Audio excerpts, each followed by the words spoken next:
वीरंगाना रानी दुर्गावती एक अमर बलिदान की कहानी। 16वीं सदी के मध्य में हिंदुस्तान की धरती पर कई रजा और रियासतें अपने शान और विरासत के लिए मशहूर थी। मध्य भारत के गोंदवाना प्रदेश में एक रियासत थी, गरहा कतांगा, जिसका शासन एक वीर योद्धा राजा दलपत शाह के हाथों में था। उनकी पत्नी रानी दुर्गावती अपनी वीरता, बुद्धि और राजनीति के लिए दूर दूर तक जानी जाती थी। रानी दुर्गावती का जन्म 5 अक्टूबर बैसाखी 1014 को कलिंजार के चंदल राजवंश में हुआ था। उनका बचपन राजसी था, लेकिन वे हमेशा तलवार, घोड़सवारी और युद्ध कलाओं में रुचि रखती थी।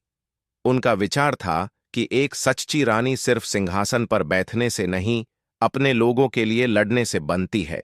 राजा दलपत शाह से विवाह के बाद दुर्गावती गरहा कतांगा की महारानी बनी। शादी के कुछ वर्षों बाद ही राजा की आकस्मिक मृत्यु हो गई।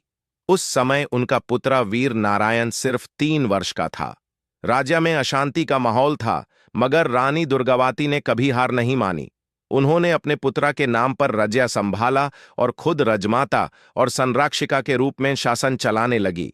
उनका शासन समय गरहा कतांगा के इतिहास का स्वर्ण युग कहलाता है।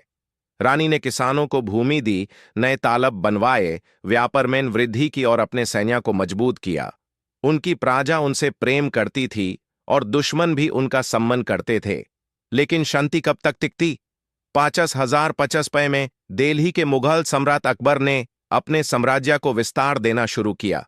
उसने अपने सेनापति असफ खान को गरहा कतांगा पर हमला करने भेजा। उसका मकसद था रानी दुर्गावती का राज्य अपने साम्राज्य में मिला लेना।